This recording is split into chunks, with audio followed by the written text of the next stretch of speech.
महिषासुर की उत्पत्ति और उसका विनाश। ऋषियों ने पूछा, सूत नंदन, कात्यायनी देवी ने महिषासुर का अंत किस प्रकार किया था, वह बताइए।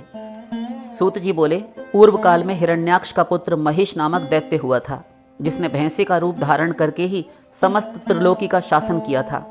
पहले वह बड़ा ही सुंदर तथा तेज और वीर्य से संपन्न था। उस समय लोग उसे चित्रसम कहते थे। चित्रसम को बाल्यावस्था से ही भैंसे की सवारी का शौक हो आया। वह घोड़े आदि सवारियों को छोड़कर भैंसे पर ही चढ़कर चलता था। एक दिन की बात है, दानव चित्रसम भैंसे पर आरूढ़ होकर चला और गंगा जी के तट पर जाकर जल पक्षियों का शिकार करने लगा।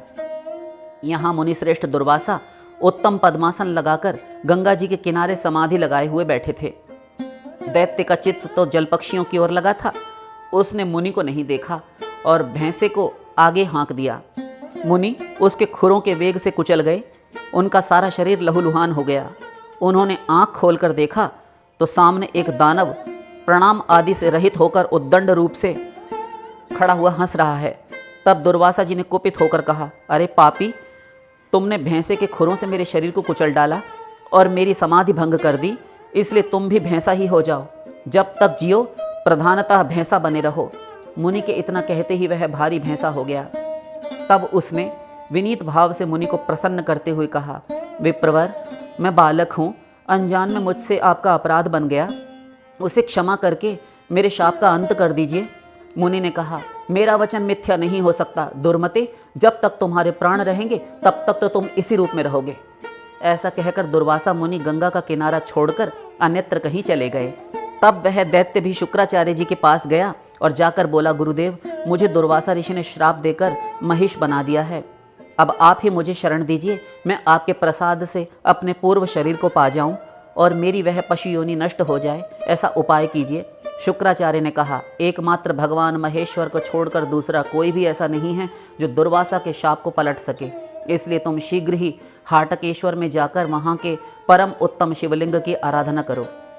शुक्राचार्य जी के ऐसा कहने पर वह दानव शीघ्र ही हाटकेश्वर क्षेत्र में गया। वहाँ उसने भक्ति भाव से महान शिवलिंग की स्थापना करके कैलाश शिखर के समान ऊंचा मंदिर बनवाया। कठिन तपस्या में तत्पर हो महादेव जी की आराधना करने लगा। इस प्रकार उसका दीर्घकाल व्यतीत हुआ। तब महादेव जी ने संतुष्ट होकर उसे प्रत्यक्ष दर्शन दिया और कहा, दानव, मैं प्रसन्न हूँ, वर मांगो। महिष बोला, मुझे दुर्वासा जी ने श्राप देकर भैंसा बना दिया है। आपके प्रसाद से मेरी यह पशु योनि निवृत्त हो जाए, यही प्रार्थना है। भगवान सदाशिव बोले, दुर्वासा के वचन को अन्यथा नहीं किया जा सकता, परंतु तुम्हारे सुख का एक उपाय मैं कर दूंगा। वह यह कि जितने भी देव, मानव तथा असुर भोग हैं, वे सब तुम्हें इस शरीर में ही प्राप्त होंगे। भोग के लिए ही देवता, असुर, मानव शरीर की इच्छा करते हैं। तुम्हारा यही शरीर उन सब भोगों को प्राप्त करेगा। महिष बोला, देव देवेश्वर, यदि इस प्रकार सब भोगों की प्राप्ति मुझे हो सकती है, तब तो मेरा यही शरीर अवध्य हो जाए, किसी के द्वारा मारने पर भी नष्ट न हो। एक स्त्री के सिवा अन्य कोई भी प्राणी मुझे न मार सके। जो कोई भी मनुष्य मेरे इस तीर्थ में स्नान करे, उसको आपका दर्शन प्राप्त हो तथा उसके संपूर्ण मनोरथ सिद्ध हो जाएं। भगवान शंकर ने तथास्तु कहा और इतना कहकर भगवान शंकर अंतर्ध्यान हो गए। तब महिष भी अपने स्थान को लौट आया। सब दानवों को बुलाकर उनकी सभा में अमर्ष युक्त होकर बोला, दानवों, देवताओं ने श्री विष्णु को आगे रखकर मेरे पिता, पितृभ्य अर्थात चाचा और ताऊ तथा अन्य पूर्वजों का वध किया है।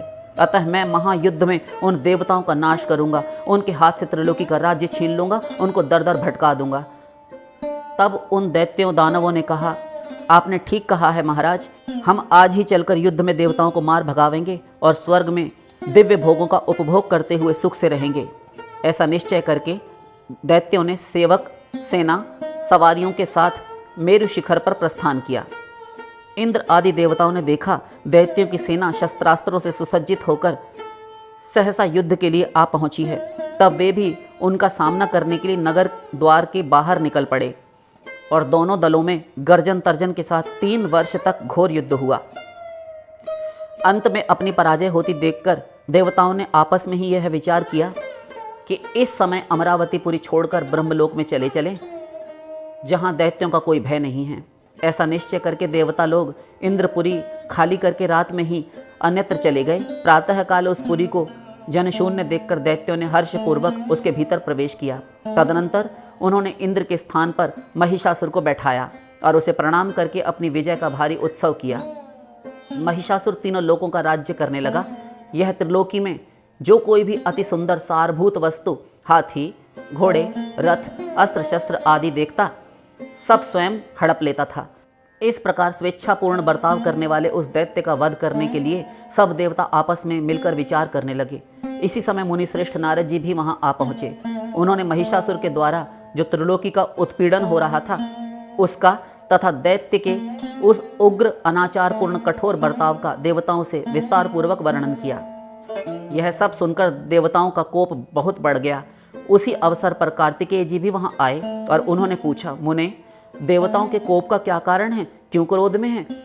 इसके उत्तर में नारद जी ने महिषासुर के अत्याचार का भयंकर चित्र उपस्थित किया।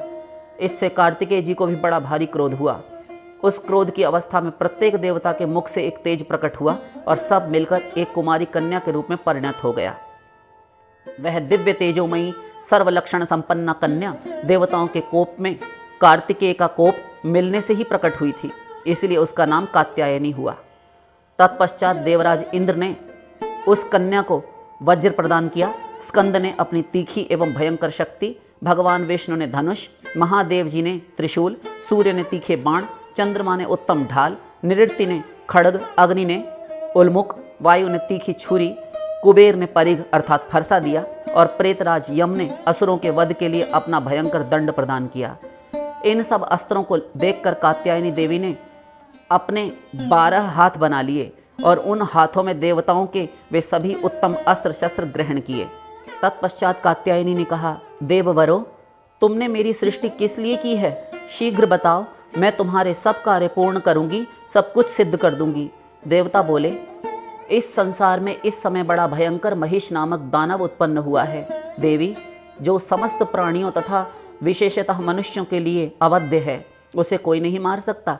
एकमात्र स्त्री को छोड़कर दूसरा कोई भी उसका वध नहीं कर सकता, इसलिए हमने तुम्हें उत्पन्न किया है।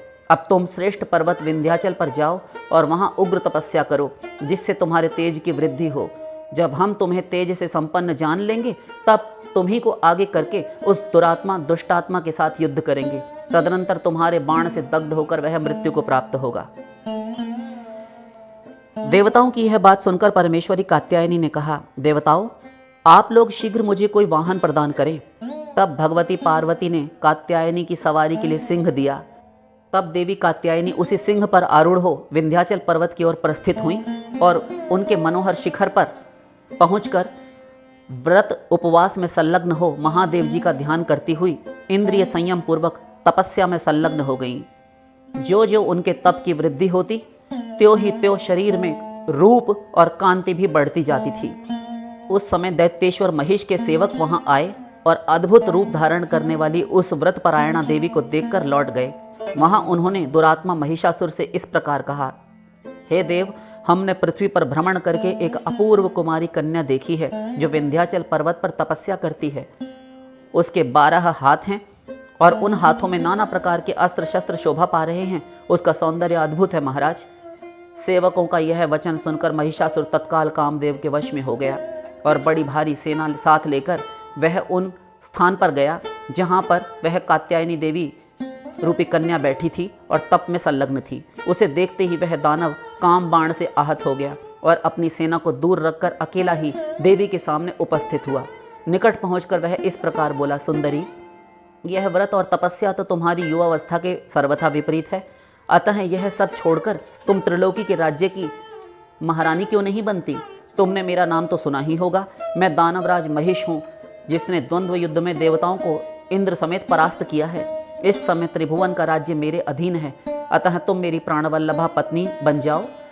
मेरी सहस्त्रों भार्याएं हैं, वे सब तुम्हारी दासियां हो जाएंगी। उसकी यह बात सुनकर परमेश्वरी कात्यायनी की आंखें कोप से लाल हो गईं। उन्होंने उस दानव से फटकार कर कहा, पापाचारी, तुझे धिक्कार है, धिक्कार है। तू मुझ कुमार व्रत धारण करने वाली कन्या से इस प्रकार काम कलुषित चित्त होकर क्यों ऐसी बातें बक रहा है? मैं तेरा सर्वनाश कर डालूंगी। महिषासुर बोला, सुंदरी, तुम गांधर्व विवाह से मुझे आत्मदान करो। उसकी यह बात सुनकर देवी ने उसके मुंह में एक बाण मारा। वह बाण बांबी में घुसने वाले सांप की भांति उसके मुंह में समा गया। महिषासुर चीख उठा, उसके मुंह से खून की धारा बहने लगी। वह बाण देवी के पास वापस लौट आया और महिषासुर भी बाण से आहत होकर अपने सैनिकों में चला गया और जाकर बोला, इस दुष्टा स्त्री को जीती जागती पकड़ लाओ, इसे मेरी पत्नी बनना ही पड़ेगा। महिषासुर की आज्ञा पाकर सब दानव बाणों की बौछार करते हुए देवी की ओर दौड़े। उन्हें निकट आया देखकर देवी ने खिलवाड़ में ही महाबाणों का प्रहार करके उन सबके मर्म स्थानों को छेद डाला। कितने ही मृत्यु को प्राप्त हो गए। बहुत से दैत्य घायल होकर सब दिशाओं में भाग खड़े हुए। अपनी सेना को तितर बितर हुई देखकर महिषासुर क्रोध में भरा हुआ स्वयं ही देवी की ओर दौड़ा और उसने भयंकर गर्जना की। उसे देखकर कात्यायनी ने बड़े जोर से अट्टहास किया। उस शब्द से तीनों लोग गूंज उठे। देवी के अट्टहास युक्त मुख से सैकड़ों पुलिंद, शवर, म्लेच्छ, शक और यवन आदि प्रकट हुए। तब देवी ने उन्हें आज्ञा दी, तुम सब लोग इस दुष्टात्मा महिषासुर की सेना के इन सब बलोन्मत्त दैत्यों का शीघ्र ही वध करो। उनका यह आदेश सुनकर वे बलवान और दुर्धर्ष वीर दैत्यों की सेना की ओर झपट पड़े। फिर तो उनमें बड़ा भयंकर युद्ध प्रारंभ हो गया। उस समय किसी को अपने पराये का भान न रहा। देवी के उत्पन्न किए हुए योद्धाओं ने सब दानव वीरों का उत्साह भंग कर दिया। कितने ही दैत्य उनके द्वारा मौत के घाट उतार दिए गए और कितने ही उनके भीषण प्रहारों से जर्जर हो गए। अपनी सेना का पांव उखड़ता देखकर महिषासुर क्रोध से उन्मत्त हो उठा और देवी से कठोर वाणी में बोला, ओ पापिनी, अब तक तुझे स्त्री समझकर मैंने युद्ध में नहीं मारा, अब तू मेरा प्रभाव देख। ऐसा कहकर महिषासुर ने सींगों के प्रहार से देवी के ऊपर शिलाखंड, बड़ी बड़ी चट्टानें फेंकी और उन्हें बार बार फटकारा। उस दैत्य को अपने पास आया देखकर देवी क्रोधपूर्वक आगे बढ़ी और बढ़कर वेग से उसकी पीठ पर चढ़ गई। चढ़कर उन्होंने लात से इतना मारा कि वह लहूलुहान हो गया। आकाश में उछलकर जोर जोर से चीत्कार करने लगा। इसी बीच में देवी की ही ज्योति से प्रकट हुए सिंह ने आकर तीखी दाढ़ों के अग्रभाग से क्रोधपूर्वक उस दैत्य के पिछले अंगों को पकड़ लिया। फिर तो देवी के पैरों से दबा हुआ वह दानव स्थिर हो गया, एक पग भी हिलडुल नहीं सका। उस विवशता की दशा में वह केवल भयंकर चीत्कार करता रहा, किंतु चंगुल से छूट न पाया। इसी समय इंद्र आदि सब देवता वहां आ उपस्थित हुए और आकाश में स्थित होकर बोले, देवेश्वरी, इस तीखी तलवार से शीघ्र ही इसका मस्तक काट डालो। देवताओं का यह वचन सुनकर देवी ने महिषासुर की मोटी ग्रीवा पर खड्ग का प्रहार किया। उस खड्ग के आघात से दैत्य के ग्रीवा के 2 टुकड़े हो गए। इससे देवताओं को बड़ी प्रसन्नता हुई। उस समय वह महिष स्वरूप त्याग कर ढाल और तलवार लिए हुए एक तेजस्वी पुरुष के रूप में प्रकट हो गया और देवी पर खड्ग का प्रहार करना ही चाहता था कि देवी ने उसकी चोटी पकड़ ली और उसके शरीर का नाश करने के लिए तलवार उठाई। यह देखकर वह दुर्गा देवी की स्तुति करने लगा। दानव बोला, देवी आपकी जय हो, अचिंत्य शक्ति आपकी जय हो, सब देवताओं की स्वामिनी आपकी जय हो, हे सर्वव्यापिनी देवी आपकी जय हो, सर्वजन प्रिय आपकी जय हो, सबका मनोरथ पूर्ण करने वाली देवी आपकी जय हो, हे त्रिभुवन सुंदरी आपकी जय हो, भक्तजनों को आनंद देने वाली आपकी सदा जय हो, दैत्यों का विनाश करने वाली आपकी जय हो। देवी आपको कहीं से भी भय नहीं है, आप तीनों लोगों की रक्षा के लिए उद्यत हैं, अतः मुझ पर कृपा प्रसाद कीजिए, प्राणों की रक्षा और दया की भिक्षा दीजिए। मैं आपके चरणों की शरण में पड़ा हुआ हूँ, अत्यंत दीन और विनीत हूँ, मुझ पर अनुग्रह कीजिए। देवी, मैं हिरण्याक्ष का पुत्र चित्रसम हूँ। महर्षि दुर्वासा ने श्राप देकर मुझे महिष बना दिया था। आज आपने मेरा उद्धार कर दिया, साथ ही मेरा वीर्य मद भी गल गया। सुरेश्वरी, अब मैं आपके चरणों का किंकर होकर रहूँगा। तब दुष्टों का विनाश करने वाली सर्वव्यापिनी देवी आपकी जय हो। यह देवी ने सुना। उसके मुख से सुनकर देवी का हृदय पिघल गया। महिषासुर का यह दीन वचन सुनकर देवी को दया आ गई। वे आकाश में खड़े हुए देवताओं की ओर उसकी चोटी पकड़े हुए ही देखकर बोली, देवताओं अब मैं क्या करूं?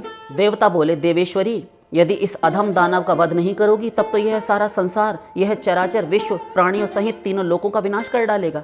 फिर तो तुम्हारे प्रादुर्भाव के निमित्त किया हुआ हमारा सारा परिश्रम ही व्यर्थ हो जाएगा। तुमने भी जो यह युद्ध करने का सारा श्रम वहन किया है, सारा कष्ट सहन किया है, इसका भी तो कोई अच्छा परिणाम नहीं निकलेगा। अतः हे देवी, इसका तो वध ही करो। देवी ने कहा, देवताओं, ना तो मैं इसे मारूंगी और ना ही इसे छोड़ूंगी। सदा इसकी चोटी पकड़कर इसे अपने हाथ में अपने साथ ही रखूंगी। देवता बोले, हे महाभागे, तुम्हारा कथन ठीक है, इस समय ऐसा ही करना उचित है। देवी बोली, क्या करूं? जो शरण में आ जाता है, शरण में आए हुए की रक्षा अवश्य करनी चाहिए। दूसरे से डरकर आया हो तब भी उसकी रक्षा करनी चाहिए, और यदि स्वयं के लिए ही समर्पण कर दिया हो तो भी रक्षा करनी चाहिए। इसलिए अब मैं इसे मार तो नहीं सकती। देवताओं ने कहा, जैसी आपकी इच्छा देवी। जो मनुष्य इस रूप में स्थित हुई तुम्हारी पूजा करेगा उसे तुम्हारा दुर्लभ दर्शन प्राप्त होगा। आज से विंध्यवासिनी देवी के नाम से तुम्हारी ख्याति होगी। आश्विन मास के शुक्ल पक्ष में अष्टमी नवमी तिथि को जो मनुष्य भक्ति पूर्वक तुम्हारी पूजा करेगा उसे 1 वर्ष तक कोई रोग, भय और तिरस्कार आदि की प्राप्ति नहीं होगी। उसके लिए अकाल मृत्यु तथा चोर आदि का उपद्रव भी नहीं रहेगा। सूत जी कहते हैं, देवता लोग ऐसा कहकर अपने अपने स्थानों को चले गए और इंद्र ने दीर्घ काल के लिए त्रिलोकी का अकंटक राज्य प्राप्त किया। तदनंतर सब लोग सुखी हो गए। देवता पुनः तीनों लोकों के यज्ञ भाग के भोक्ता हुए।